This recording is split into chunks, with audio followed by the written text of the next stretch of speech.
Hey everybody, Rachel Teedy here, 10:30 or so on this Thursday night, and we have two big stories that we've been following throughout the day. Zach Richter right now is in Coxsackie, and this is because about an hour and 20-ish minutes until correctional officers have to make a big decision, and that is whether or not they're going to return to work. If they decide to return to work before 11:59 p.m. tonight, they will not face any repercussions for this strike that's been going on for the past 4 days. Past 2 days here locally in our region. Now, the National Guard has moved into the Green Correctional Facility. Workers have been on the picket lines like you're seeing here for 2 days straight. They're vowing to stay there until they get what they are calling fair working conditions. But this afternoon, the New York State Department of Corrections saying any workers who don't return by 11:59 tonight will face disciplinary action. In a memo, the New York State Corrections Commissioner is saying the HALT Act will be temporarily suspended. This has been one of the issues here for workers, as they say they don't have a form of punishment when inmates assault or stab officers. There's just no way for them to keep this in line. That HALT Act, they say, is a major problem, and it talks about solitary confinement and what you can do with solitary confinement. Now, workers on the picket line say that's just not enough, and they will be there till all of their demands are met, however long it takes. We've been also hearing that there's going to be a concession of giving 2.5 times pay during this state of emergency. So Zach Richter is speaking to people on the picket line and will bring us updates as we get into News Channel 13 Live at 11. The other big story is that prosecutors are identifying the men who they say took the life of Robert Brooks. This was at Marcy Correctional Facility back in December, and you probably remember the awful video of him being beaten. That was December 9th. He died the next day at the hospital. 10 officers are being charged in this case. 6 of them are being charged with murder. Those same 6 are also being charged with first-degree manslaughter and gang assault.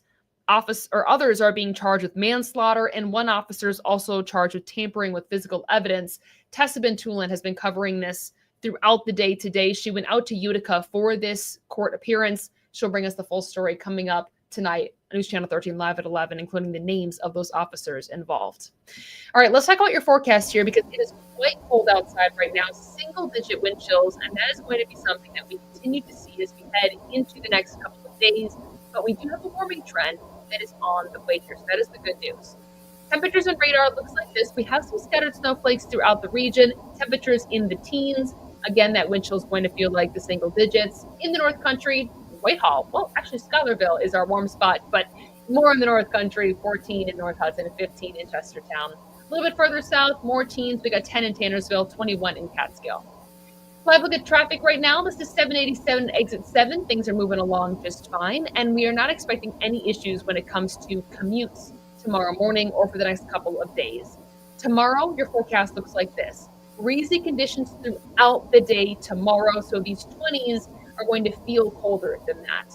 But we do have a warming trend that is on the way here, getting up to the 30s by the end of the weekend, and then even the lower 40s by the time we get into the beginning of next week. So your ice skating forecast looks really, really good the next couple of days here. Friday, I put fair just because it's going to be so breezy and gusty, but Saturday, Sunday, Monday, all really good. Breaking this down hour by hour, partly cloudy skies as we start off the day on Friday. By lunchtime, again, a scattered snowflake. Most of us won't see anything at all, so no major problems coming home to start your weekend.